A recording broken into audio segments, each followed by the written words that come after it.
Thank you. Good evening, everyone. Name is Levi Herrera Lopez, current chair of the Budget Committee for the Salem County School District. I'm calling our meeting for May 12th to order. We're going to start with the roll call.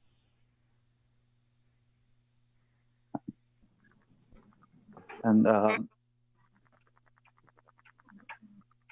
Jacqueline Bechtel. Here. Daniel Bethel.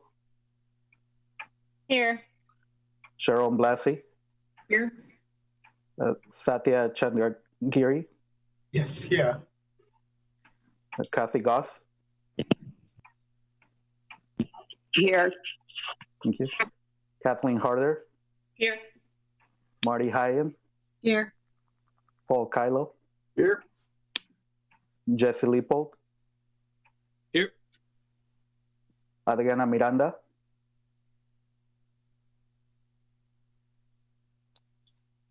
Tyson Pruitt. Here. Virginia Stapleton. I'm here. Cynthia Stinson. Here. And myself, Levi. Thank you, everyone, for making it. Before we get started, I want to share a quick bilingual message, first in English and then in Spanish. Tengo un breve mensaje bilingüe para todos ustedes, primero en inglés y luego en español.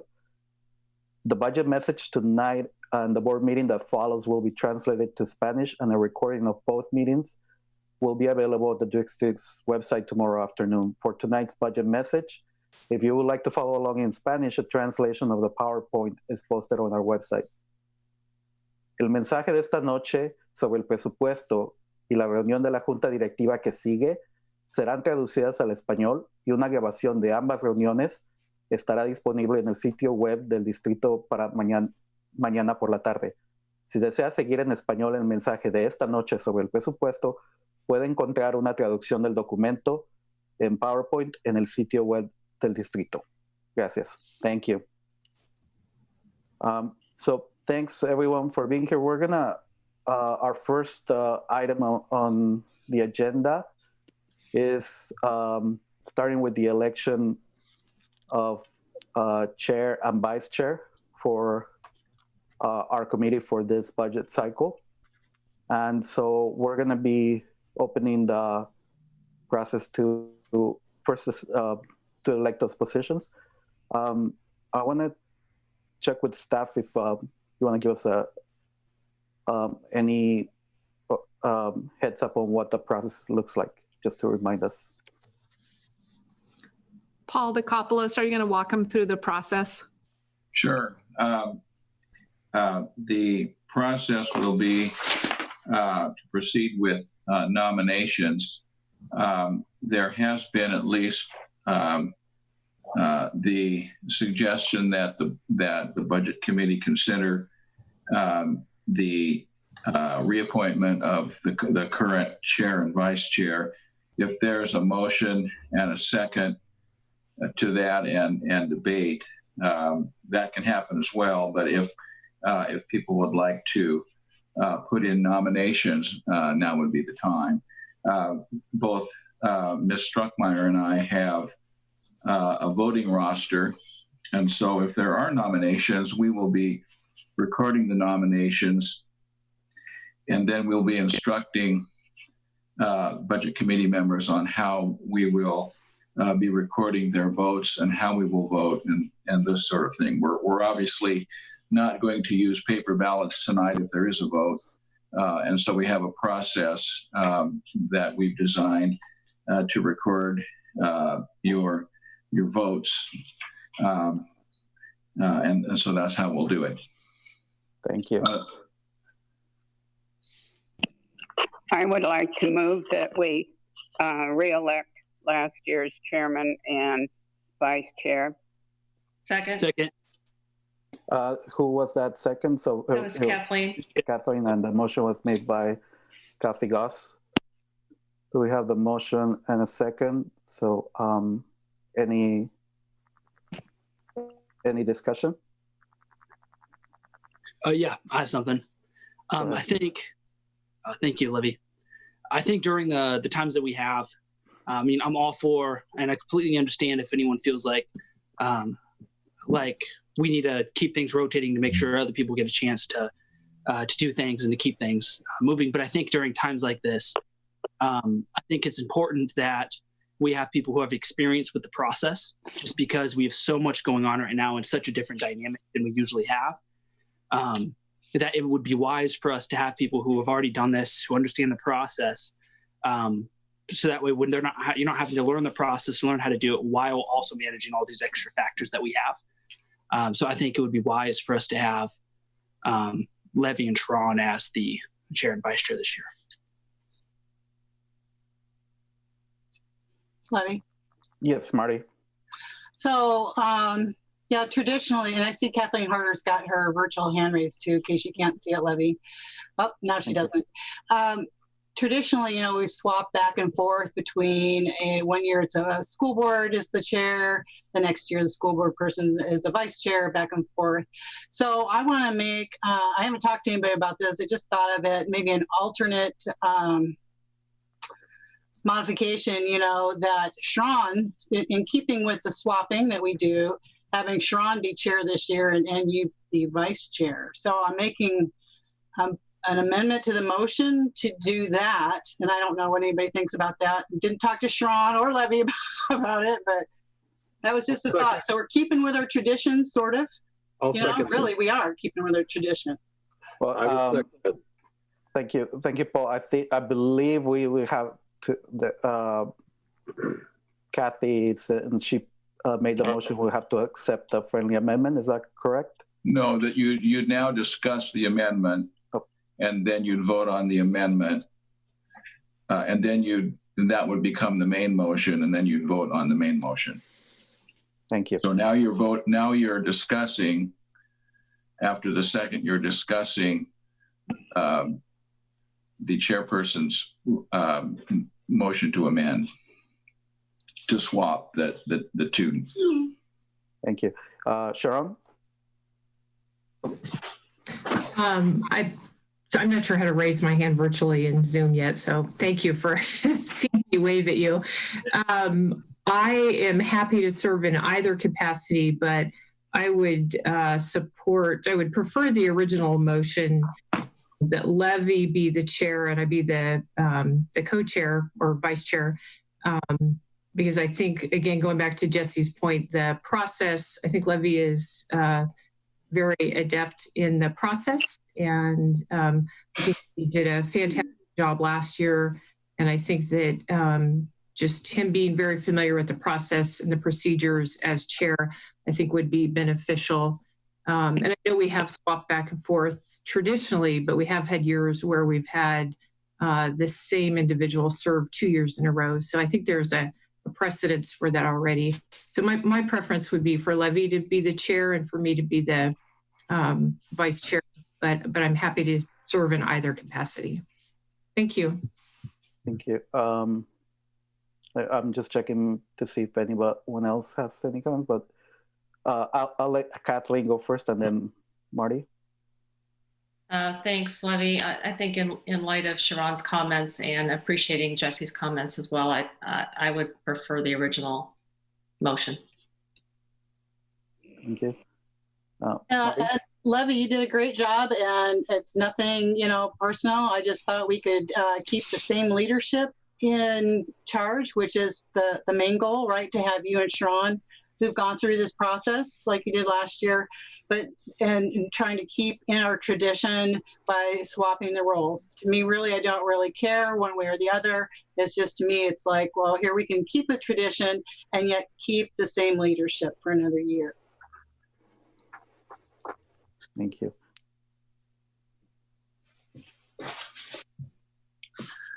I don't see anybody else's hand raised.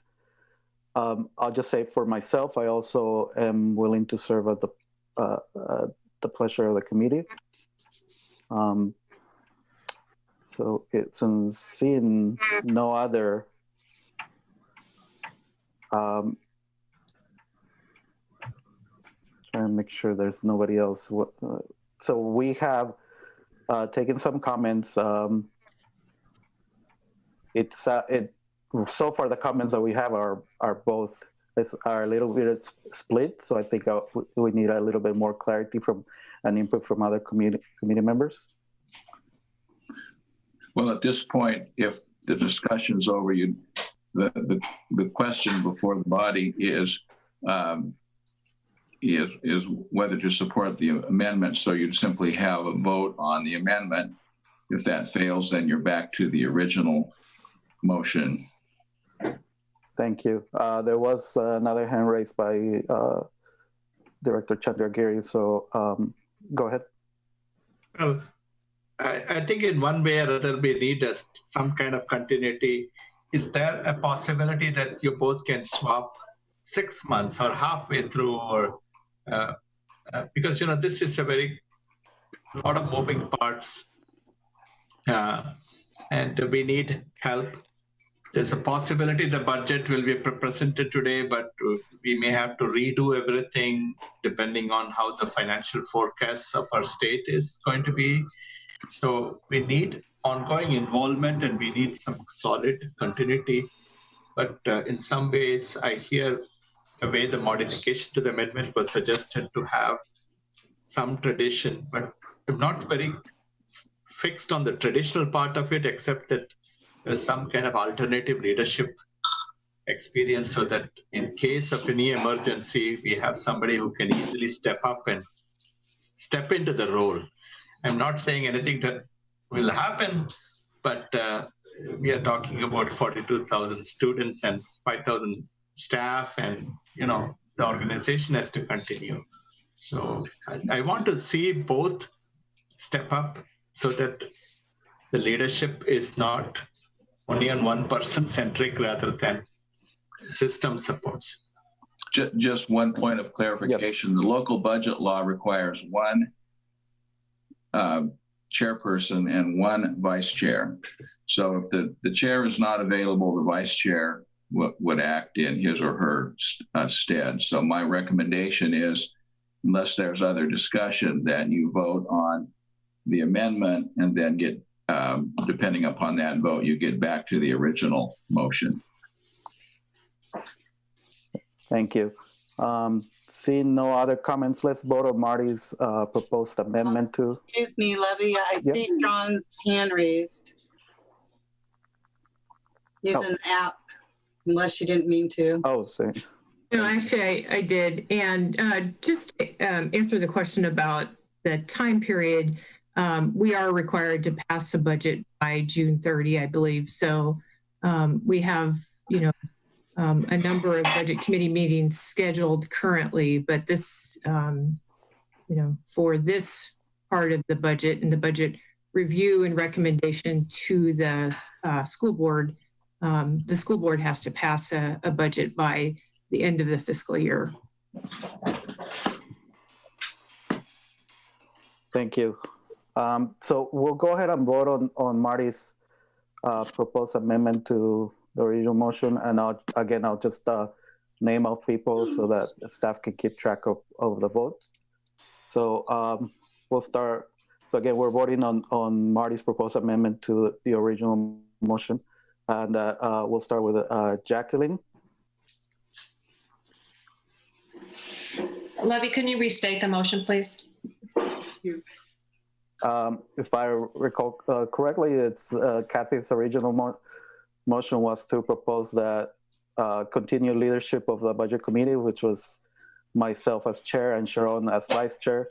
And Marty's proposed amendment was to swap that for this year with Sharon as chair and myself as vice chair.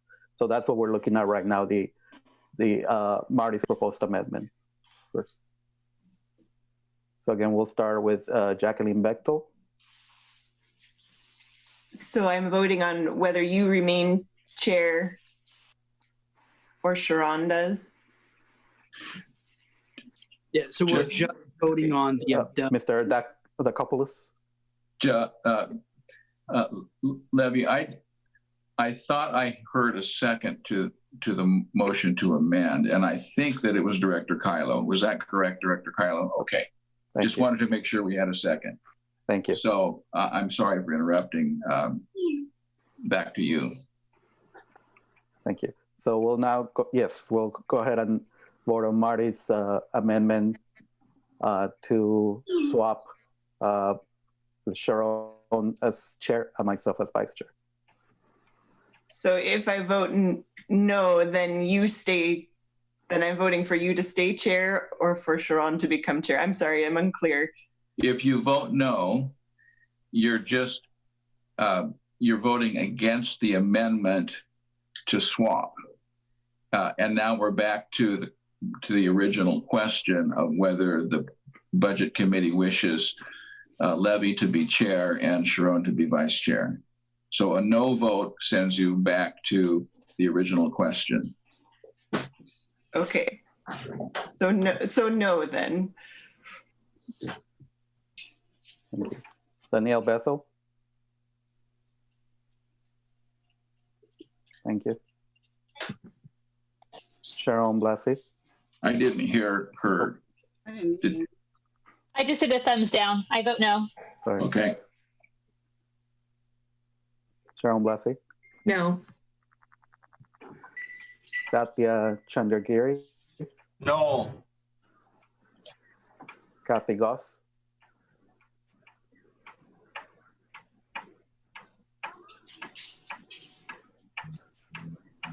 Kathy, you might be on mute.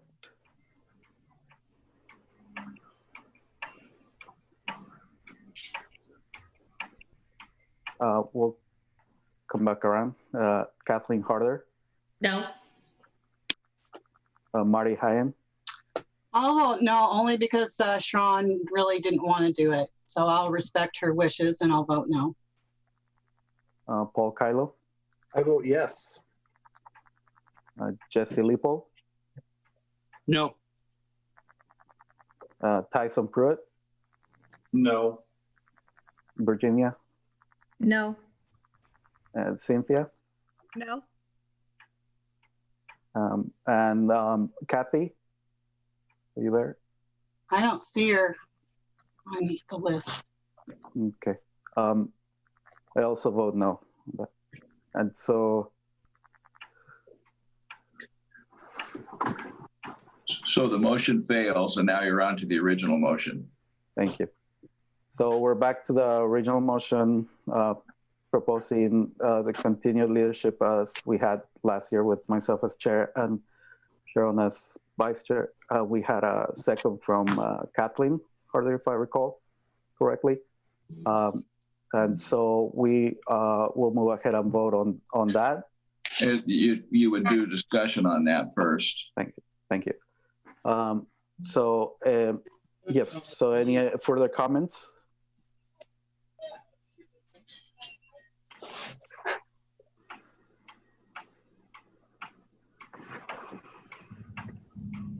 I'll just say something real quick. Again, I just think it's really important for us to have the stability that we have, and with people who already know the institutional knowledge of how to run it, how to do things, and also wanted to thank the two of you for being willing to, especially in times like this. I know it's going to be kind of difficult. And Levy, you did an excellent job last year, so thank you for that. Thank you. I'm looking around to see if anybody has any other comments. I don't see anybody. I still don't see Kathy back on the list, but Marty? Just to let you know, since you're running this meeting, I have texted Kathy trying to get her back online, and nobody has their hands raised on the participant list, just for your information. Thank you. So seeing no other comments, we'll move ahead then with voting on the motion. Again, I'll call names. Unmute yourself too, so that we can hear your vote. We'll start again with Jacqueline. Yes. Danielle. Yes. Sharon. Yes. Satya. Yes. Thank you. Kathleen. Yes. Marty. Yes. Paul. Sure. Jesse, Yes. Sure. was that Kathy? Yes. Thank you. Tyson, Yes. Virginia, Yes. Cynthia, Yes. and myself, yes. So just want to make sure that I hear the official tally from staff for the record. The vote's been unanimous. Yes. Motion passes. Thank you, everyone. So now we can move on to the main portion of our agenda for tonight.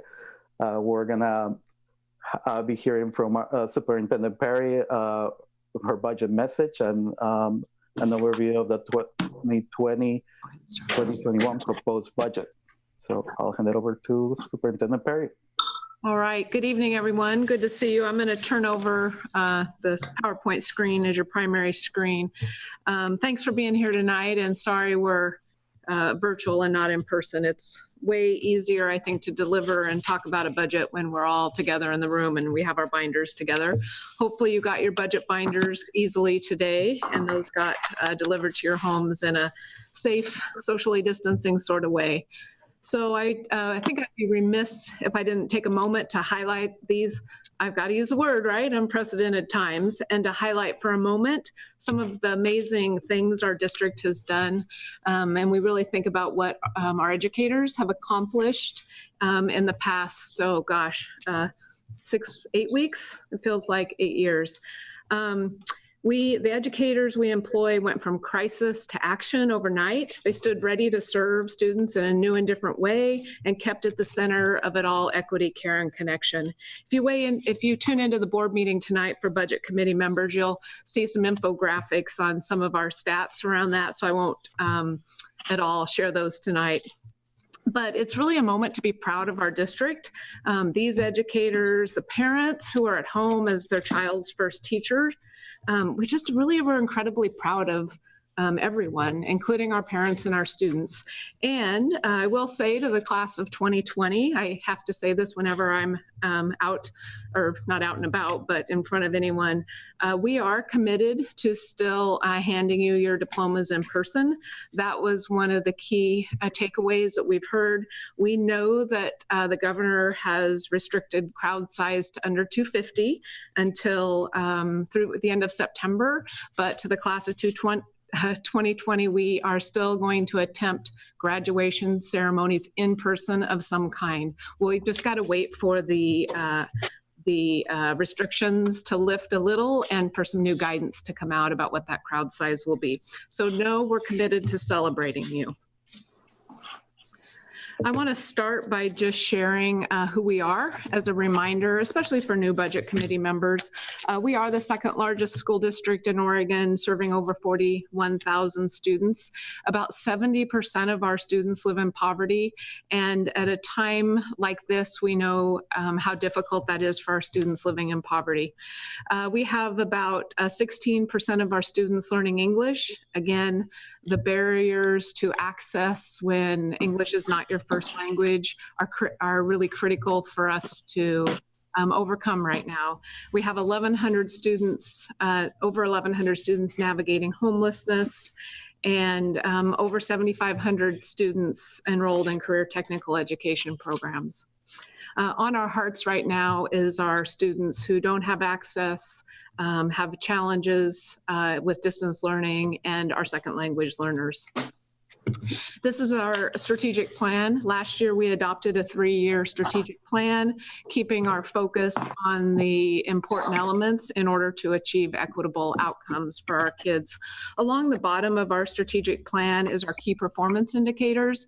These are the metrics that we keep track of both internally and externally, because we think these are key metrics on the way to graduation. So we know, for example, that kindergarten attendance is critical, early literacy is critical, and that those early signs in our kids help predict graduation and graduation on time. So those are our key performance indicators that end with high school completion. along the bottom.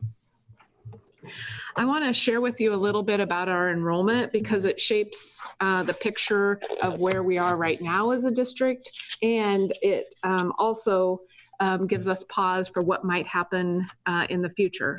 So this is our enrollment and our projected enrollment in the far right-hand column.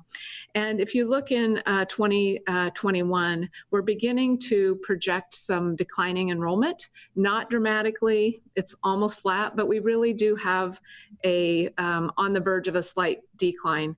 If you look specifically at the elementary enrollment, we're projecting next year a further decline in our elementary enrollment. So at 18,634 is our projected. If you look back to 2016, we were at over almost 20,000 in our elementary schools, 19.8. And so we've declined by about 1,200 students in our elementaries over those past several years. What we are seeing though is that bubble of kids that was in elementary transitioning to middle and high school. So that's really kind of key to watch. When we're in funding questions,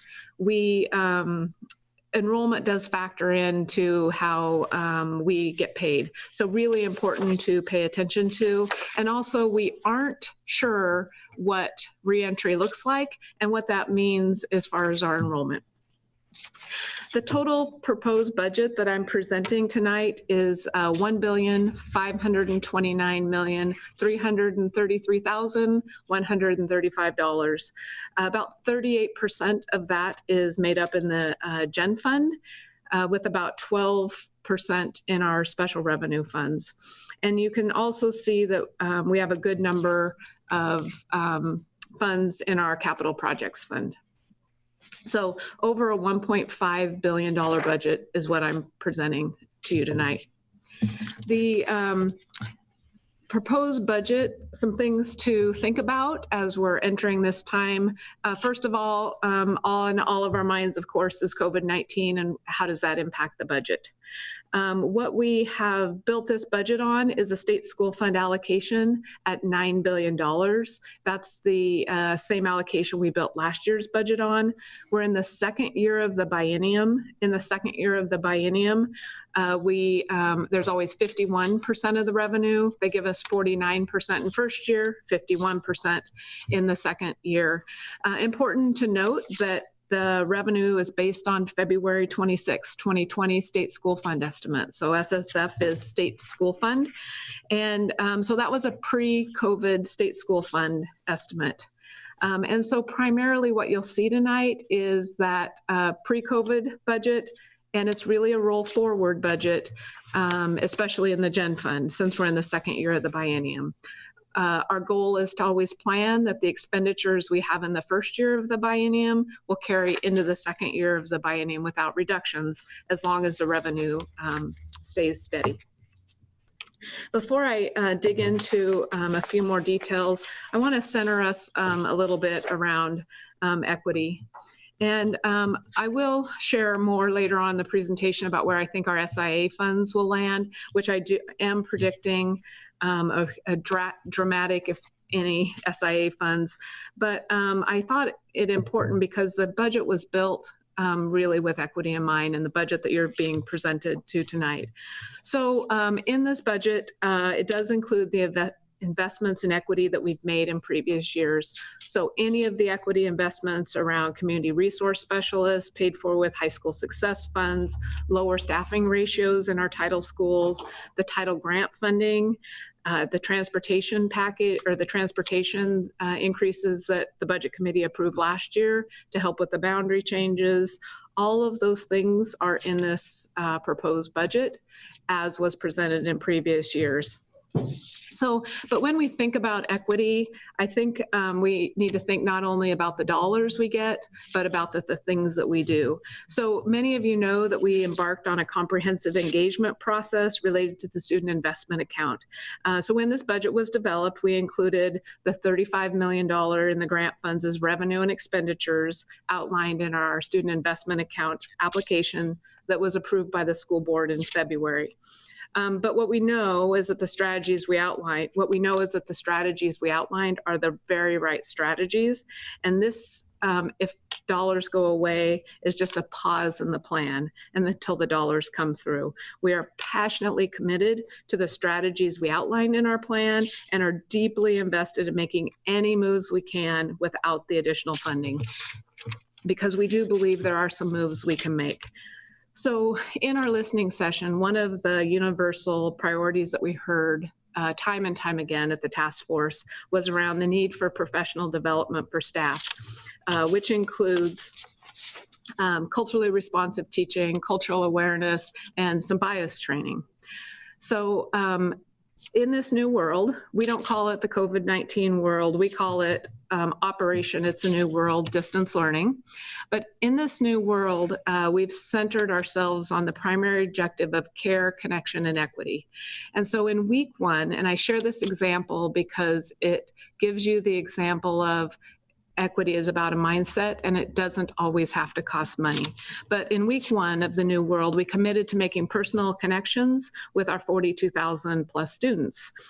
This came in the form of personal phone calls to students and their family. We set a very high bar. We wanted every student in our district to receive a minimum of one phone call from an educator from their school, student or their family. What it took was learning a new application in Microsoft Teams, setting up the Microsoft Teams application so our educators could make phone calls from home. And it cost us time. Our time to listen and our time to care in a way that wasn't about grades. It wasn't about your child's in trouble at school. It was just about calling and caring with our families. And I think that's probably some of the best professional development we've done in decades, maybe, as educators, not in Salem Keizer, but across the state. Because what we learned about the culture of our family, family dynamics, what parents care about for their kids were stories that will really, I think, change educators forever. So when we combine the engagement we did in the task force and the engagement we've done with our families, I think it's been some of the best equity work we could have done. And it didn't cost people or positions. It cost us our time and attention. So I want to center us on that. A couple just fun facts. One is we've reached almost 800, all 800 of our migrant families with a personal connection. And then one of my favorite stories is about the family who got to sit in the living room and have an IEP meeting as they took the student off of her or him, I can't remember which one it was, individual education plan. And what a opportunity to celebrate as a family. So as we're thinking that this budget will become very grim, I want us to remember we've got lots of proud moments of things we can really be proud of. So I'm going to move on to share with you kind of the nuts and bolts of what you will see in the budget document. This will be the overview, and then at the end I'll share with you some example, or I'll kind of walk you through your binder to show you where some of this is. So our Gen Fund is $582,439,383. About 80% of that is on salaries and associated payroll costs. So that includes our PERS, health insurance, the cost of what it costs to have employees. 80% is paid for people. We're in the people business, and even in distance learning, we are in a people business. And because people change lives, our educators change lives. So again, our state school fund estimate is as of February 26th. We've projected our ADMW, which is the enrollment of our students, the average enrollment of our students weighted. We get extra weights for our students with disabilities, our students experiencing poverty, our students who are learning English, and a number of others. So that's called weighting. We're projecting it as almost flat. It does take into account the cost of PERS, health insurance obligations, and cost of living contractual agreements that we've made with our association. There's a 2% increase on stuff and things, materials and services for inflation. And the beginning fund balance in this proposed budget is $55 million. And we are tracking right now to end the year in that way. Oh, now I'm going, there we go. Nope.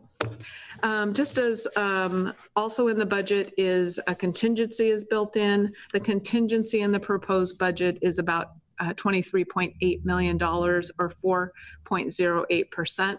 That's about right in line with what we budgeted last year in the contingency.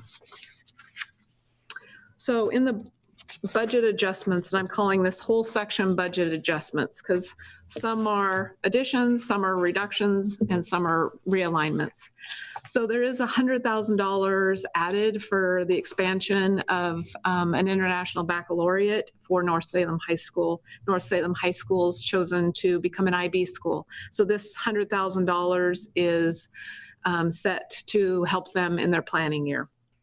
3.0 FTE, and when I say FTE, that means a person, a full-time person, full-time equivalent for our district instructional mentors to assist our new teachers in transition, 6 FTE for custodians, and 3 for maintenance workers.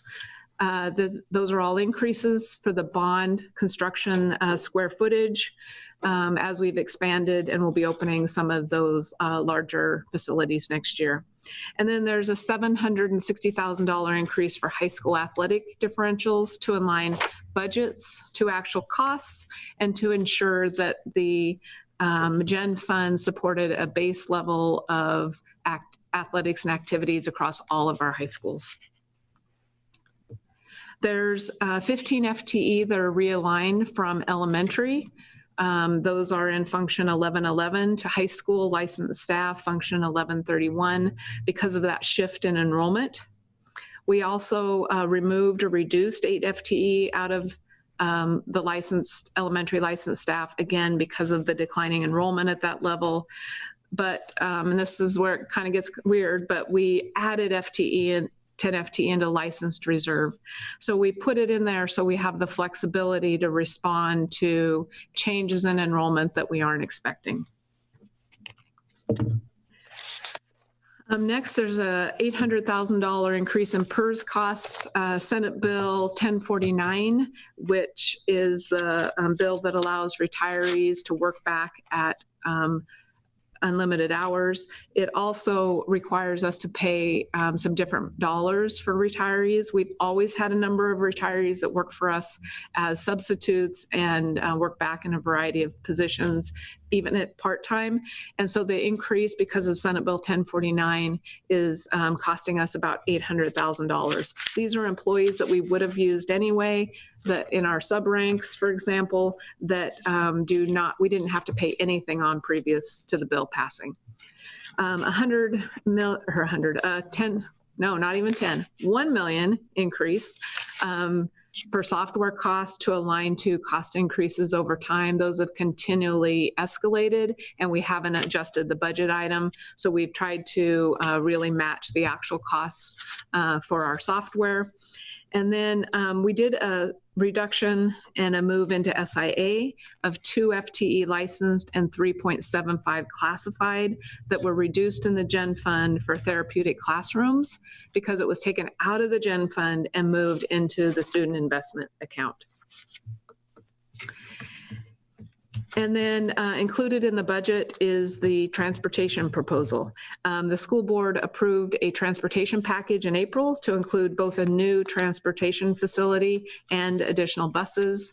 It's been a decades-long issue with a too small of a facility and over time, lack of a replacement cycle for our buses. So this is included in here, and also included is the revenue for a bond sale for this project. And we've allocated a capital outlay for the facility, and those are both included in the Gen Fund. I would be remiss if I didn't talk about the number of substantial grants that we have. These are outside of the Gen Fund. The Oregon Mentor Grant, I put on the top and I put a strike through it purposefully because even through this year, the Oregon Mentor Grant has not existed. So we've carried some mentor positions without a grant this year. The Oregon Mentor Grant was for our beginning teachers, first, second year, and often third year teachers to support them in their transition. And you see that I added dollars into positions into the Gen Fund for this because of this program that's going away. Highly valuable program for us. But the Educator Advancement Council that was developed by the governor is where those dollars are now. And those dollars are being dispersed to regional educator networks. So we won't see these dollars come back into the budget in this way, I'm predicting in the near future. The REN has not finalized their work out of Willamette ESD. I know that new teacher mentoring is a high priority across the region, but I don't know what their application will say, and I don't know what their work plan will say yet to know if we'll get some funds there. But again, they may not even come into our books. So that's why I've crossed that one off. There are 6 FTE right now that are in the Gen Fund to continue the work of mentoring new teachers. We previously had 3. Now we've added 3 more. And there's a couple other ways we can pay for a few more. High school success, formerly Measure 98, is about $10.2 million if fully funded. We also have title grants, and our large title grants that pushes a lot of dollars out to schools is our Title 1A, which is our, I might lost the name of it now. But it's about, $12 to $13 million. And then also the IE Individuals with Disabilities Act is in the grants fund as well. This is for our students with disabilities that there are some additional federal funds for. And then also we have about 7.5 million in IDEA funds that are in here. And then we also have the Student Success Act funded in our grants fund at 35 million. So all of those were put in pre-COVID. So that's the kind of high level version of the budget. In closing remarks, I'm not sure I've ever presented a budget such as this. I was extremely hopeful in the budget development. We were all ready to send to print in mid-March. We were in a good position in the second year of the biennium. Our financial position is strong. We got strong ratings on our bond ratings, and we could roll forward the majority of our positions. We had started hiring our student investment account positions and for those $35 million. And the board had approved a approved an issue around the transportation package. So we really were ready to invest in our district in ways that I'd not seen really in my career as a superintendent. So the real question is, what can we expect and what next, and what's your role in all this, right? So we are expecting a revenue forecast on May 20. That'll be after your second budget meeting. The governor has called for across-the-board reductions of 8.5%. When that is translated to schools in the second year of the biennium, it ends up that it's about a 17%. For us, we're estimating around 48 million in reductions, and we also worry that that could be a low estimate. I was just listening to some information today from ODE around what the estimates could look like. These estimates don't factor in reductions in lottery dollars, marijuana dollars, or anything with the corporate activities tax.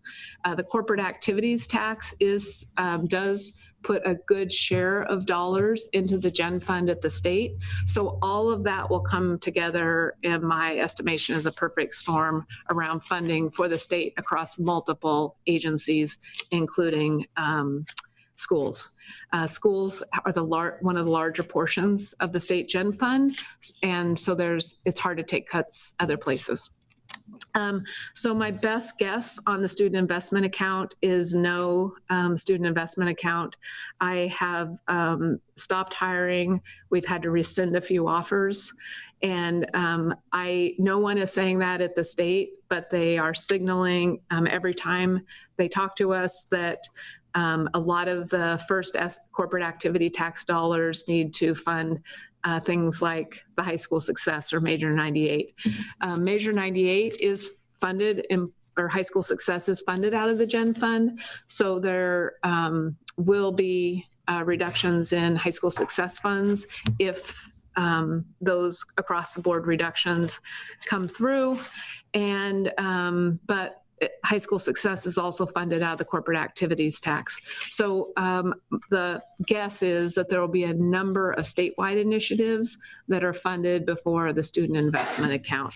So that's why I'm guessing, and I know that my colleagues across the state are planning in the same way. We do know there is federal CARES dollars for Oregon schools. Our initial estimate is around 11 million. We believe that's going to be in a reimbursement grant. We're still waiting for guidance around that, and it's helpful, but in a $48 million potential reduction, not helpful enough. And when you magnify that across the student investment account, the Measure 98, the impacts are far-reaching. What we do need to really do as a community is advocate for a special legislative session because the across-the-board reductions will apply to our K-12 schools. Our governor really has one choice right now, and that's her only tool in the toolbox. It does require a special legislative session to do anything other than that. What I do know is that if there's a special legislative session, I heard today, and this is the first time I've heard that, it would likely not be until the end of June, potentially even into July. They're waiting to see what additional federal dollars may come our way and how much of those will be allocated to Oregon schools or other programs. So I initially was thinking, well, they've got to have a special legislative session by June, right? But no, today I heard it could be end of June. And you're legally required to approve a budget, and the board is legally required to adopt a budget by June 30th.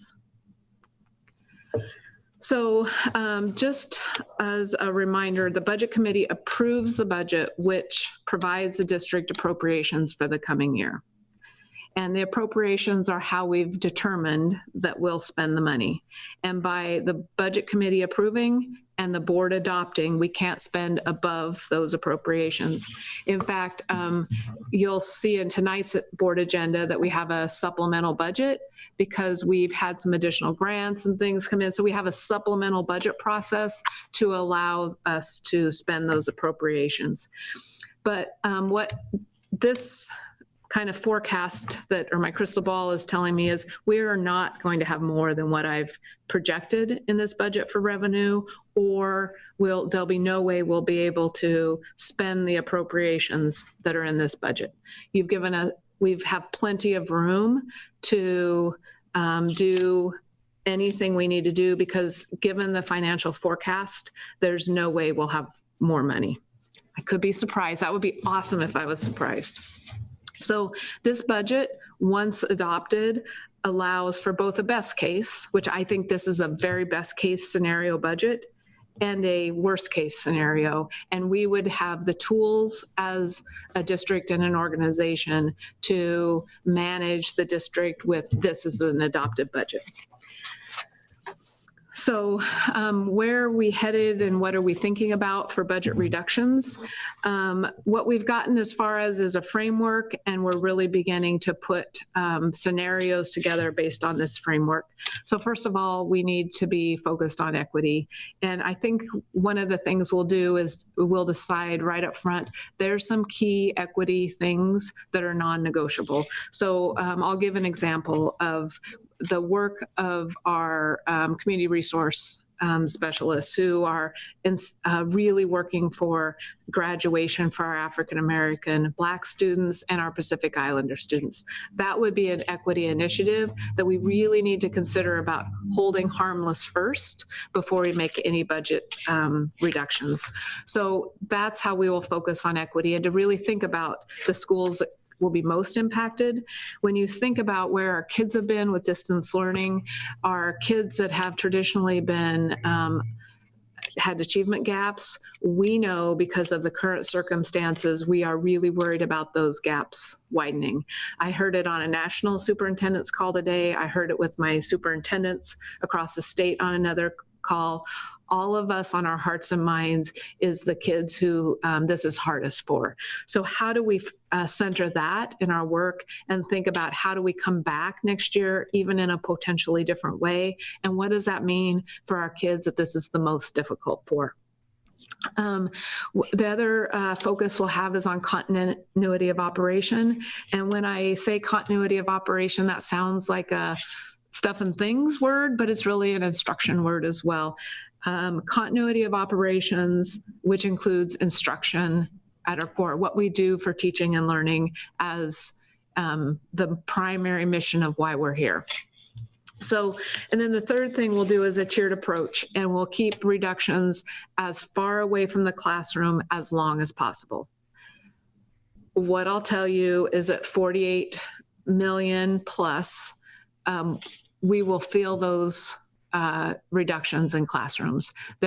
We've been a fiscally responsible district. We don't have enough money in reserve. We don't have a structural deficit in our gen fund already, like many of our neighboring districts, but we will still feel that level of reductions. It costs us about $2 million a day in payroll. So if you think about $2 million and what that would mean in how many days, just days alone, which you would never take it all in days, but just how you think about it, that's like 24 days of instruction if you just equated it to a loss of a day of instruction at $2 million. So that's why I say the number is big. In the Great Recession, I think it was at 32 million. I worry that reductions of magnitude like this will have greater, more far-reaching consequences at a time when our kids are more at risk. So you think about our kids who have stayed home and they'll have been at home for 6 months by the time we start back in some sort of learning configuration in the fall, and what that means for a gap in their ability to read, ability to write, ability to do math, and ability to be on track for graduation. So lots on our hearts and minds about our kids and their well-being, our kids and their mental health, our kids and their academics. So that's the doom and gloom of kind of where we are landing, even though I built a budget based on a really hopeful budget outlook. People have asked me, well, why would you present the budget in this way? The answer is we start budget prep in December. The budget books takes us 6 to 8 weeks as we make decisions, and we won't have an answer about what the true revenue will be until we get out of this, until we get more information from the state. We're doing everything we can at this point to freeze spending, to alter plans as much as possible, and to prepare for what's next. So at this point, I would like you to get out your budget books. And I just want to walk you through a couple pages in it so you can kind of orient yourself to that as you think about your time of study of this book. If you start in the introduction section, and there's a tab there with introduction. The introduction section gives you all the nuts and bolts of the budget document. There's a discussion of revenues, there's a budget calendar, student enrollment information, our strategic plan, all of that. And we are let's see, on page 19 are your budget assumptions. I went over those in a slide, but that tells you exactly how we built the budget. And if there is one word that you've never seen in a budget book that's repeated multiple times, it's on the bottom of page 19. It says these assumptions were established before the COVID-19 pandemic. We purposefully put markers in our book like that because this is also our historical record of what has gone on over time in a budget development process. So it preserves kind of where we are with funding and what our assumptions were. So the next section that's really great to look at is the one called General Fund, and it's the next tab after Fund Summaries. And it starts on page 47, but if you start looking on page 48, this is our resources descriptions throughout. So this shows you where our revenue is and where our revenue comes from. And I want to show you just a couple changes here.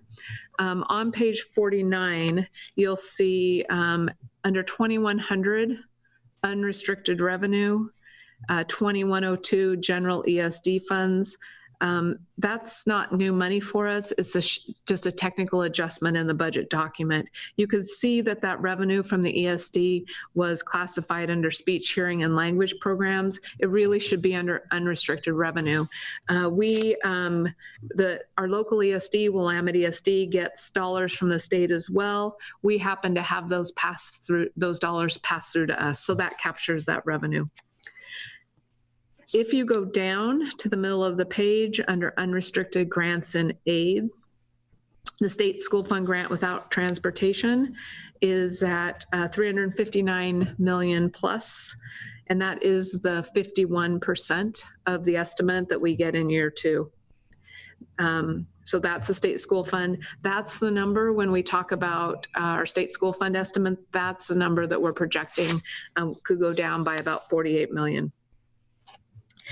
And then we also have under 3222 at the bottom of the page, the 1.4 million. This is a new line for our transportation building depreciation, because when we build a building, we also then depreciate it and are reimbursed by the state for that. If you go into the next page on resources on page 50, about the middle of the page, 5,000 other sources, 5110. That 34 million is the bonding for our transportation proposal.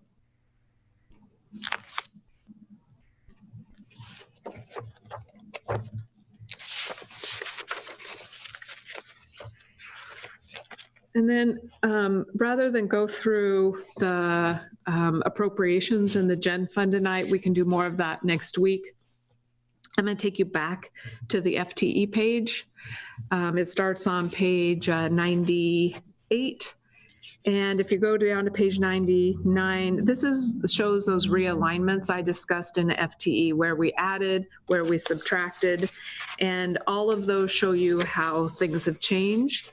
And when you get to page 103, it tells you line by line exactly the budget changes. So it really becomes a very transparent document for the people that we've hired and where we change things.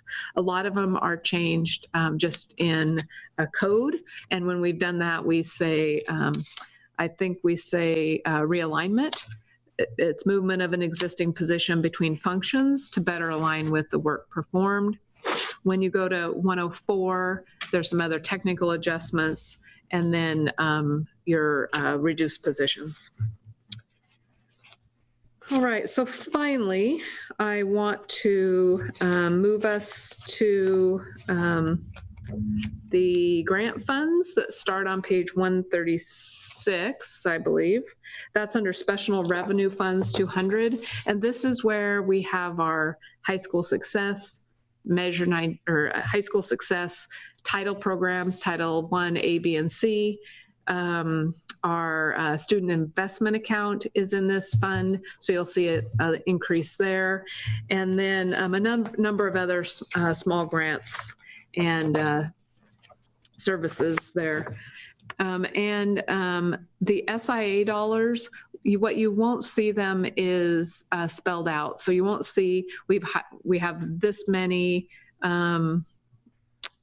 CSOCs is one thing we had a lot of in our SIA plan, but you don't see them called out as an SIA appropriation because they're all built into this fund. So this fund takes all of that revenue and appropriates it as it needs to be appropriated, but it doesn't spell it out as separate revenue there. But the SIA application that the board approved, those positions are in this document. The budget adoption does not require to hire positions we don't have funding for. It just allows us if we do have funding. And I think that's the end of what the bond is in here as well. That's part of what puts us up over the $1 billion as an organization. The district does anticipate, and this would be on page 183, issuing the remaining bonds this year in the amount of $236.4, almost $5 million in 2020. So we're preparing for both that bond issuance and the bond issuance for the transportation package, unless that's part of what we decide to do differently in this post or COVID time. So with that, that's the end of my presentation. I continue to remain so proud of our district. And I know that regardless of the budgetary times, we as an organization, and I mean all of us will make good decisions, do right things for kids, and do our very best with the resources we have. Our educators across every position in our district are highly committed to the success of our students. And our operational side of the house has been incredibly amazing during when thinking about lunches, Chromebook distribution, and all of the things, childcare is another example, all of the things that we've accomplished under the governor's executive order. So it definitely tells you what people can do when there's an urgent need and a call to action. And our organization has stepped up to that on behalf of our community's children. So with that, I'm gonna turn it back over to Levy to kind of walk through what's next and take it from there. Thank you, Superintendent. I just want to make sure if there are any quick questions about the process. Yeah, Marty? Yeah, there's the slides are in Spanish on the website, but I didn't see them in our email or anything. And yeah, Alice will get them in the email and up on the website. We just didn't do that before the presentation. So I'll have Alice work on that now. And I know Brian Anderson will get that up on our website as well. Thank you. Thank you. We have Virginia and Danielle. Just Virginia. Thanks. Hey, Christy, I just wanted to ask, I was kind of grabbing something to write notes with while you were talking, so I think I just want to make sure I got it right. So during the Great Recession, our reduction was 38 million, and now we're projected to be at 48 million. No, I think it was about 52 million, and I know that Sarah or Mike are on the line, and I wonder if Mike could clarify that I said the right number. That sounds like a setup, but I'll jump in. Sorry, you can say you don't know. That was the number in my mind. Yeah, you were closer at 52 second time around. We had a 1-year cut of 54, but we had a 5-year cumulative cut of 144. So it was bad. Thanks. That puts it in context. Thanks, Mike. Yeah. Thank you. Danielle? Yes, Superintendent Perry, I have one question of clarification. When you talk, I wish I wrote down the page, but this PowerPoint went a little fast for me. You said that in one of the documents, it says that we're reducing elementary teachers by 8. Correct. Is that because of our transition of students to middle school and high school, or is there another reason? Nope, that's it.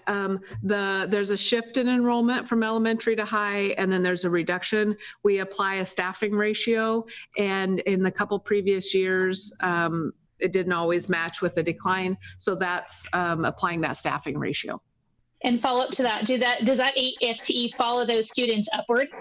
In this case, the 8 FTE were actually a reduction in the budget, but we added 10 to the reserve, so it's a little bit of a confusing number because when we put it in the reserve fund, it allows us to respond to needs that are emergent in enrollment that we didn't expect.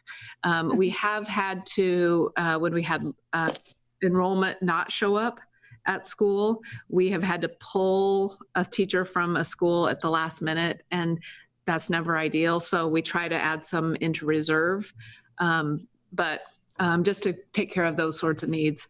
Right now, our kindergarten numbers are really low in enrollment. We have some high enrollment kinders, but across the district, our enrollment for kinder is way down.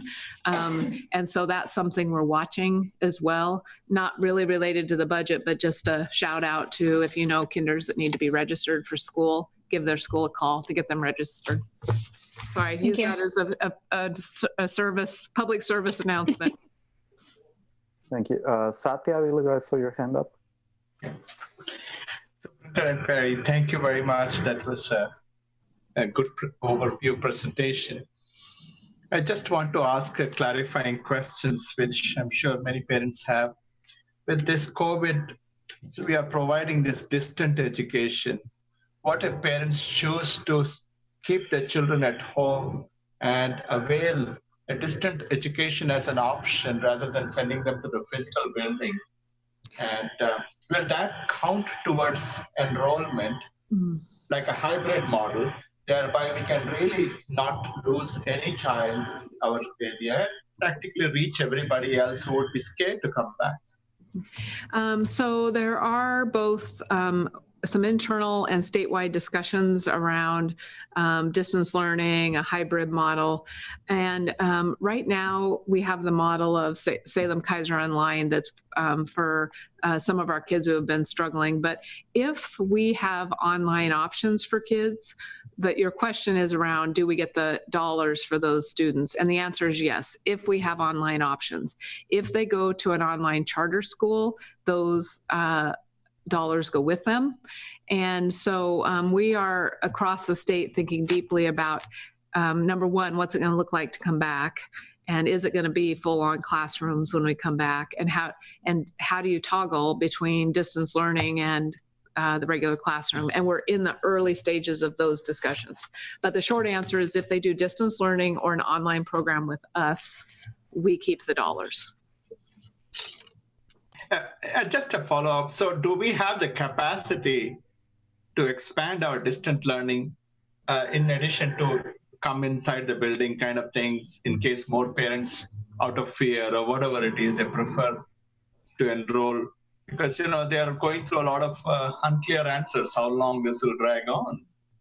Well, given what we accomplished in 2 short weeks, I will say we're not short on capacity, even though our bandwidth is stretched right now a lot. So that will be our discussion in the coming weeks. We've got the beginning of some small work groups around that to say what would it take to stand up.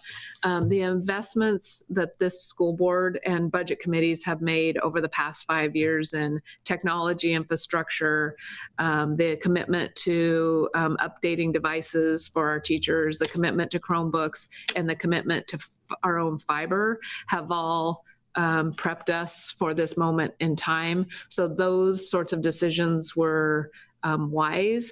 And I would say some of the things we have to hold a bit harmless is how do we maintain a really strong technology infrastructure? Because right now we're getting both technical assistance, technology assistance for parents and for staff. And anytime you let your equipment get old, the technical work of those takes more people.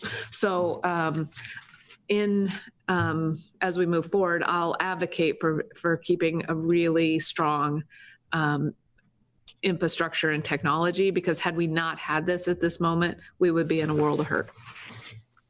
Thank you. One last clarifying question about the presentation, if any. If not, I have one. Jesse?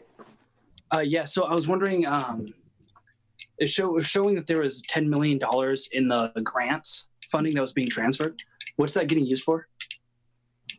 Can you tell me, are you talking in this budget book? Yeah, in the grants part. Or would that be better for a different time? I might be able to pull out the answer for you quick. I'm going to ask Mike or Sarah on the line. If it's in the grants fund, we don't transfer out of the gen fund to the grants fund very often. So I'm struggling with where the 10 million came from. I know we have about 12 million in title funds in the grants funds, and about 10.5 to 10.9 in high school success funds that are in there. Those are all from either federal grants or state grants. Gotcha. I think I answered it, but I'm not sure. Fair enough. Okay. I have my notes, but I'll ask you more clarifying later. Okay. Thank you. Can I ask another, or are we done? We're pretty short on time, but if it's a quick question, I'll allow it. Well, thank you. Yeah. So I know that of course we saw with Portland Public, right? They weren't really preparing for the way the market was going to run as far as passing their bond, right? And of course with us, typically we're very fiscally conservative, which sucks sometimes because we can't give people everything that they want. But the good part is when times like this happen, right? We're not hurt as bad. And I think that's really important. So thank you for your guys's work on making sure that we're running a tight ship. But my question is, as far as like the bond goes, I remember last time we talked about the financial picture of the bond, everything was great. We had a pretty high contingency fund there in case something happened. Now, so you said that we're selling the rest of the bonds now in order to fund the rest of the construction and everything else that we're doing. Where are we looking on the financial side? And this might be a Mike question, but has this affected what we're getting for our bonds? And if so, how much? What's the financial picture look like there? So I'm going to say, Mike, do you want to answer this question, or do you want to bring it back next week? I'm not sure if it's a quick answer or not. Quick answer right now, and then we also have CBOC next week, and we'll get into much more detail. But our bond program is in exceptionally strong position. So I think we should feel pretty good about where we are with that. Thank you. Thank you, everyone.